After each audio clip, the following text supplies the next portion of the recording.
पिछली बार थोड़ी गड़बड़ हो गई थी। मुझे बताया मुख्यमंत्री जी ने, विजय जी ने, कि साहब जिसके पास टू व्हीलर होता है, मतलब मोटरसाइकिल, स्कूटर, उसका नाम ही कट जाता है मकान की सूची से। तो बोले आजकल तो अब टू व्हीलर सबके पास है, मजदूर भी मजदूरी करने जाता है तो ठाट से मोटरसाइकिल पे बैठ के ही जाता है। सही बात है कि नहीं? अरे जोर से बोलो ना। तो जाता है तो उनके नाम ही कट जाते हैं। और इसलिए अब हमने फैसला किया है कि जिनके पास स्कूटर, मोटरसाइकिल होगी, टू व्हीलर होगा, उनको भी मकान दिया जाएगा, उनको अपात्र घोषित नहीं किया जाएगा। नंबर 1। और नंबर 2, एक अभियान मोदी जी ने चलाया है, लखपति दीदी अभियान। और दीदियों, मैं ही उसका मंत्री हूं। लाडली बहना के बाद महतारी बंधन आ गई, आपको बहुत बहुत बधाई। लेकिन अब लखपति दीदी भी बनाना है, और लखपति दीदी बनाना तो आमदनी बढ़ाना पड़ेगा कि नहीं? लेकिन आवास की सूची जो बनती है पात्रता की, उसमें तय कर दिया कि जिनकी आमदनी 10,000 से ज्यादा होगी उनको मकान नहीं मिलेगा। तो हम कहा हमारी लखपति दीदी तो रह जाएंगी।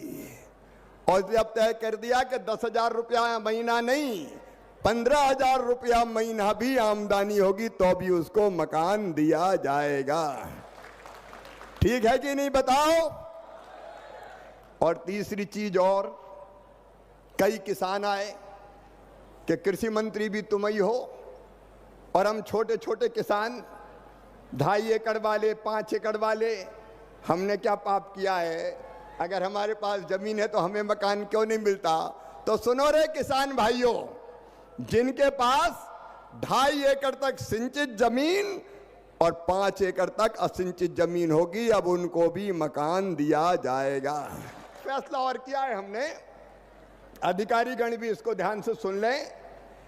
अब मकान का, आवास का जो सर्वे होगा, सर्वेयर तो करेंगे ही, अधिकारी तो करेंगे ही, लेकिन हमने एक ऐप बनाया है, चाहे तो जिनका मकान कच्चा है वो खुद भी सर्वे कर सकते हैं। सेल्फ सर्वे, मतलब खुद ही सर्वे करो।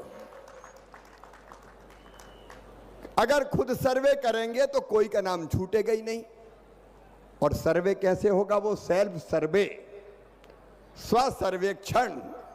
वो सर्वे ऐसा होगा, उसके लिए आपको जरूरत है आधार नंबर की। हर एक के पास आधार नंबर है? जोर से बोलो, है?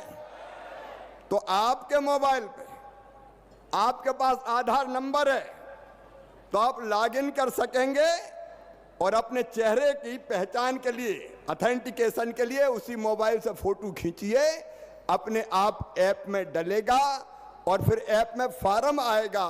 उस फॉर्म में ये कॉलम होंगे कि 15,000 से ज्यादा आमदनी तो नहीं है, पात्रता की सूची की, आप उसको भर दो, सर्वे की सूची में अपने आप नाम जुड़ जाएगा।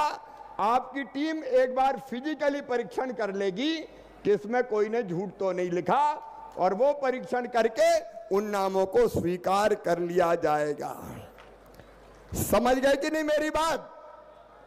अरे समझ गए कि और समझाऊं? आधार नंबर लीजिए, लॉगिन कीजिए, अपना फोटो खींचिए, ऐप में मोबाइल से डाल दीजिए, आपका नाम सर्वे की सूची में आ जाएगा। इसका फायदा यह होगा कि कोई किसी को छोड़ ही नहीं पाएगा, क्योंकि खुद ही सर्वे करने वाले कैसे छूटेंगे। हाँ, कोई ने झूठ भरा होगा तो आप उसकी जांच करा लेंगे। बोलो ठीक है कि नहीं? अरे जोर से बताओ ना, ठीक है कि नहीं? अब इसमें कोई की जरूरत ही नहीं, खुद ही कर लो भैया सर्वे। और इसलिए प्रधानमंत्री जी के नेतृत्व में ऐसी चीजें करने की कोशिश कर रहे हैं जिसमें बेईमानी ना हो और जनता को पूरा हक